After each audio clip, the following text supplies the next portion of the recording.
Good morning, students. How are you? I hope you all are doing great. Okay, students, today we are going to read part 2 of chapter 6.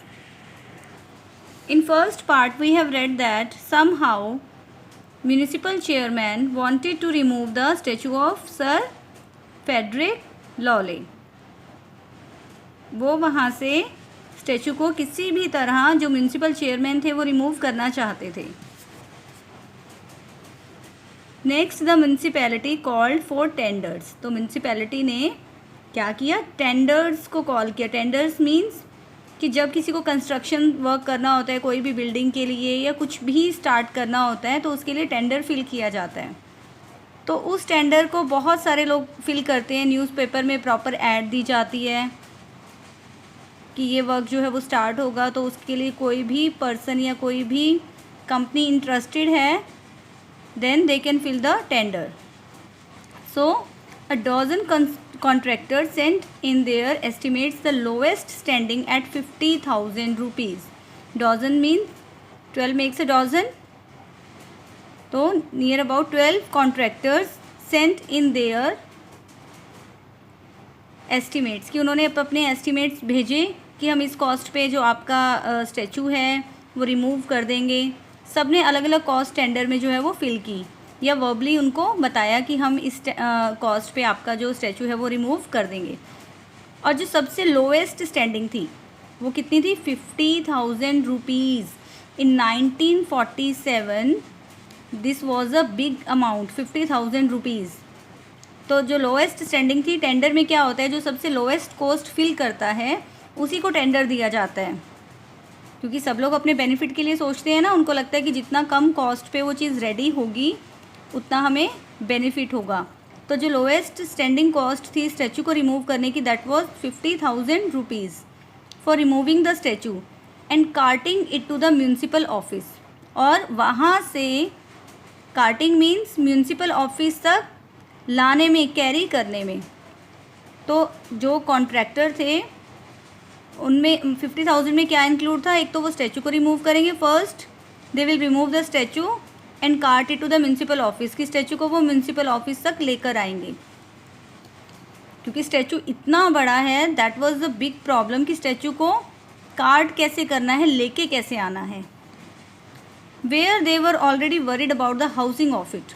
इसके बाद municipal की चिंता क्या थी? What is the worried कि जब वो statue remove हो जाएगा, म्यूनसिपल ऑफिस तक लाया जाएगा, हाउसिंग मीन्स उसको फिर रखा कहाँ पे जाएगा? बिकॉज उसकी हाइट इतनी थी स्टैचू की, ठीक है, और उसमें इतना सारा मेटल यूज था, इतना हैवी था वो. The chairman thought it over and told me. Chairman was a very clever person. Why don't you take it your self.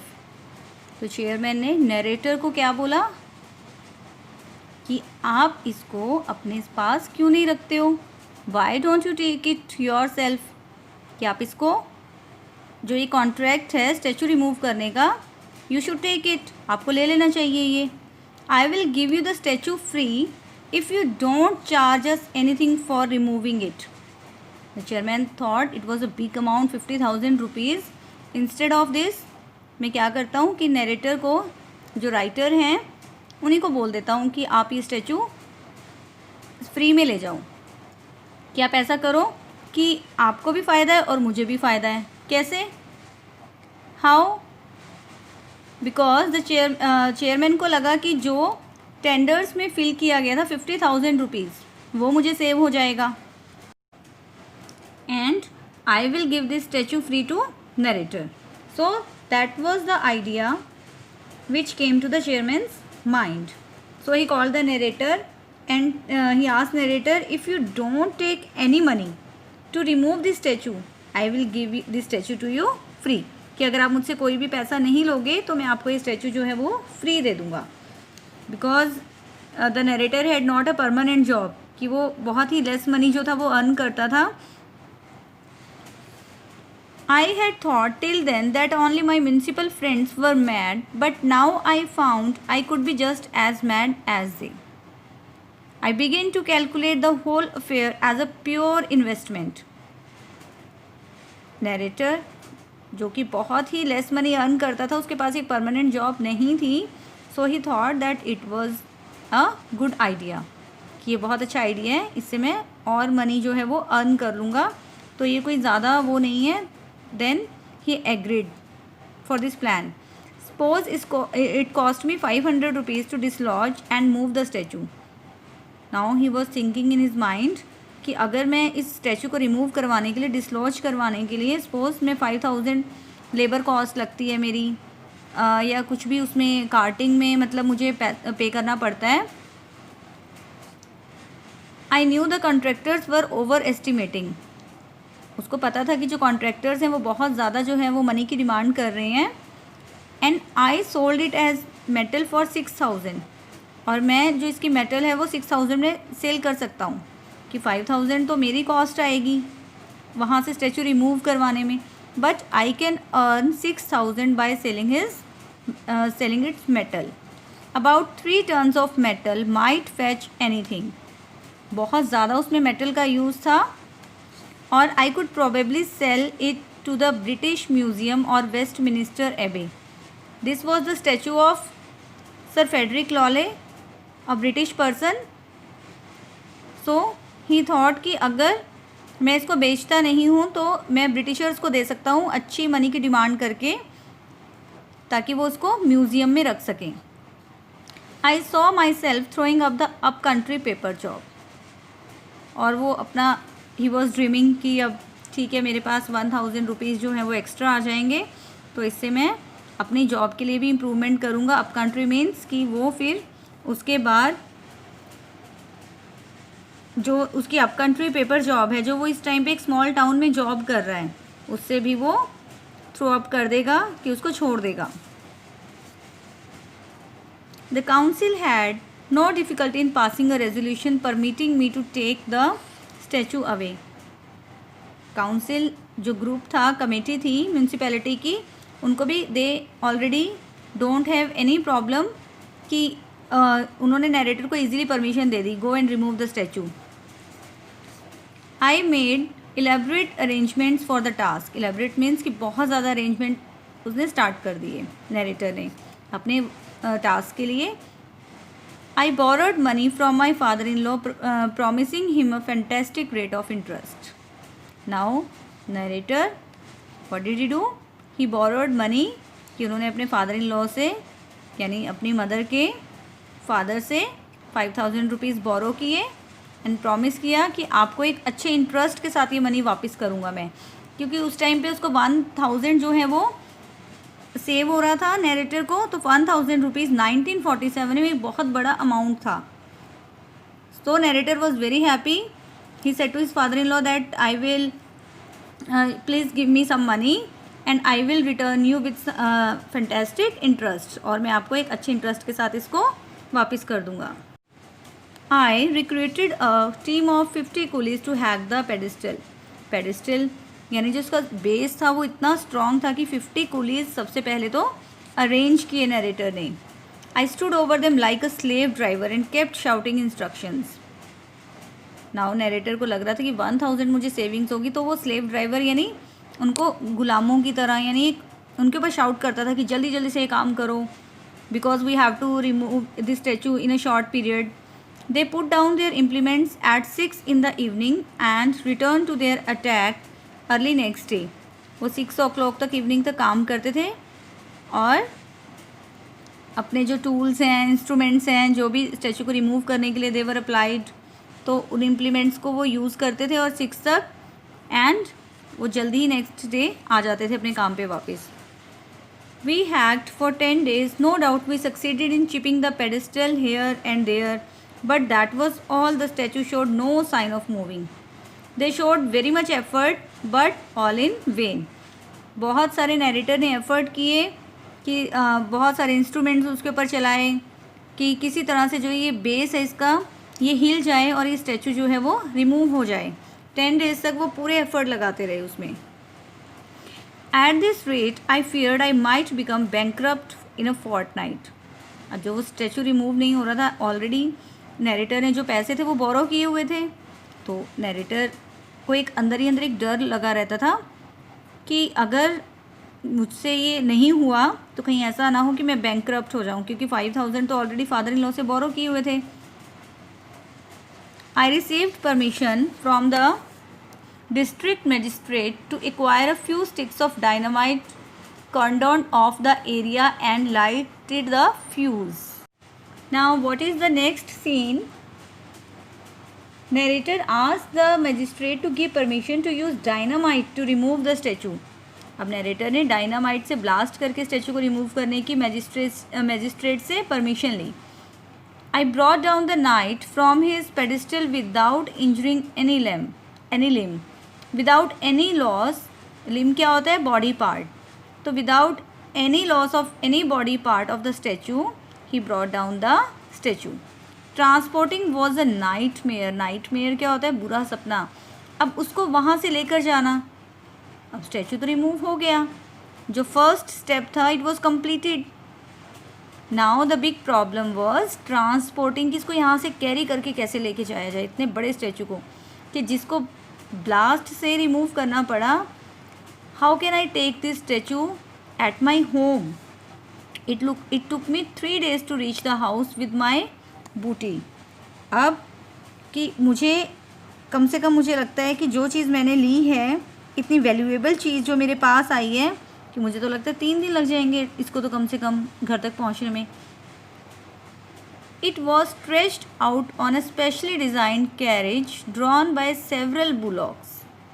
The confusion brought about my passage along Market Road, the insistent shouting and instructions I had to be giving, the blinding heat of the day, Sir Frederick's carriage coming to a halt at every inconvenient spot and angle, moving neither forwards nor backwards. All this was a nightmare I wish to pass over. कि इतनी ज़्यादा problem आ रही थी कि जब वो road पे उसको लेके जा रहा था तो बहुत सारे मतलब बुलॉक्स ने उसको कैरी किया. जो कैरेज था, बैलगाड़ी थी, बहुत सारे बुलॉक्स को लगाया गया और एक स्पेशल कैरेज जो है, कार्ट जो है वो रेडी करवाया गया. और जब वो मार्केट वे से लेके जाया जा रहा था तो लोगों को इंस्ट्रक्शंस दी जा रही थी कि ये सर फेडरिक का मतलब स्टैचू है, तो कोई भी इनकन्वीनियंट ना हो, कोई भी प्रॉब्लम ना हो.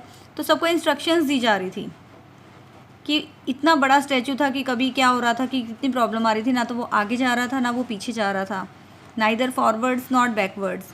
तो ये एक बुरे सपने की तरह था कि किसी तरह से जो ये वे है ये कंप्लीट हो जाए, कि ट्रांसपोर्ट का जो ये स्टेप है सर फेडरिक लॉले का स्टैचू जो है वो घर तक पहुंचाना, that was a nightmare for narrator. In due course, he was safely lodged in my small house. His head and shoulders were in my front hall, and the rest of him stretched out into the street through the doorway. Problem जो है वो narrator की ख़त्म होने का नाम ही नहीं ले रही हैं. There is another problem, how will he keep the statue in his house, कि अब वो स्टैचू को अपने घर पर कैसे रखे, because the house is small and the statue is big.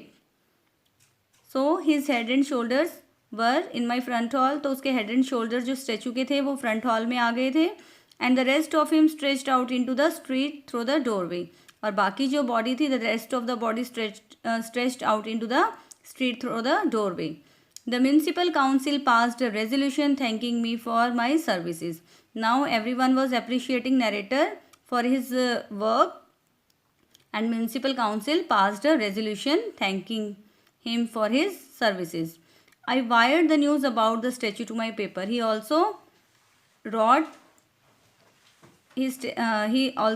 about his statue in his newspaper.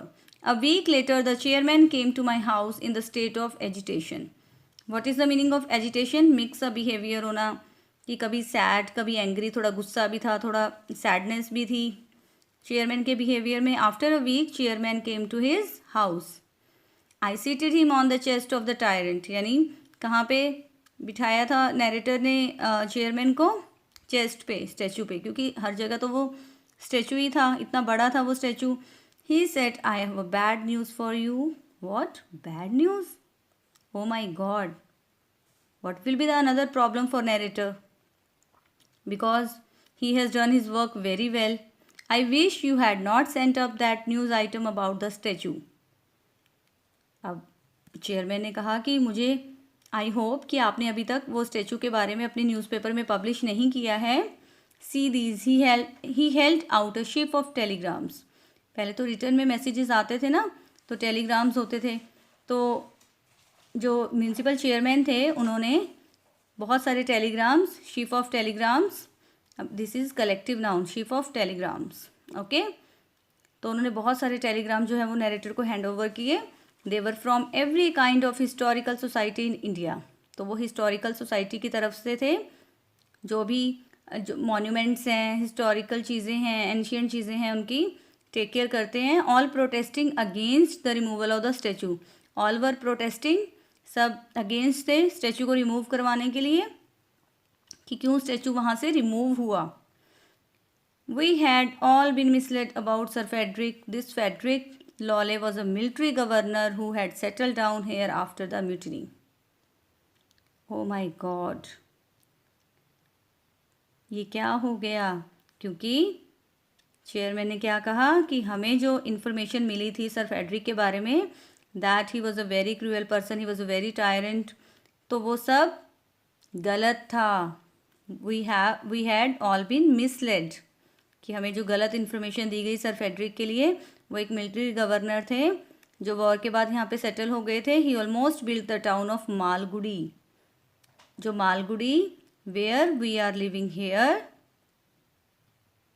Where we are living, that is Malgudi, वो उन्होंने ही एस्टैब्लिश किया था.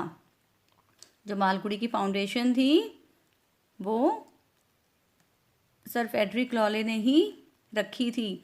ही established here the first cooperative society for the whole of India. और जो पूरे India में first cooperative society थी वो उन्होंने ही यहाँ पर स्टार्ट की थी. And the first canal system by which thousands of acre of land were irrigated from the Saryu. Saryu is a river, तो उन्होंने इरीगेशन के लिए यानी फार्मिंग के लिए वाटर भी अवेलेबल करवाया. तो जो फर्स्ट कैनल सिस्टम था वो उन्होंने इंट्रोड्यूस किया था. He established that, and he died in the Great Surrey floods while attempting to save the lives of villagers living on its banks. And how was Sir Frederick died? कैसे उनकी death हुई? जब Saryu river में flood आया था तो villagers जो banks के ऊपर रहते थे यानी किनारे पर रहते थे, उनकी लाइफ को सेव करते हुए वो उनकी डेथ हुई. In one of his dispatches, he was said to have declared Britain must quit India someday for her own good. He was the only one जिन्होंने ये कहा था कि ब्रिटेन को जो है वो इंडिया से क्विट करना ही पड़ेगा और एक ना एक दिन ऐसा ज़रूर होगा. The chairman said the government has ordered us to reinstate the statue. Now the chairman said कि गवर्नमेंट ने अब ऑर्डर दिया है, गवर्नमेंट हैज़ ऑर्डर्ड कि अब उस स्टैचू को उसके एक्चुअल प्लेस पे दोबारा फिक्स करो. We have to keep the statue at his actual position. Okay students, this was your chapter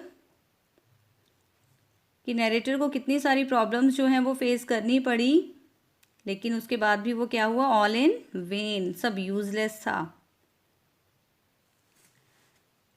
Okay students, you have to write and learn word meaning in your notebook.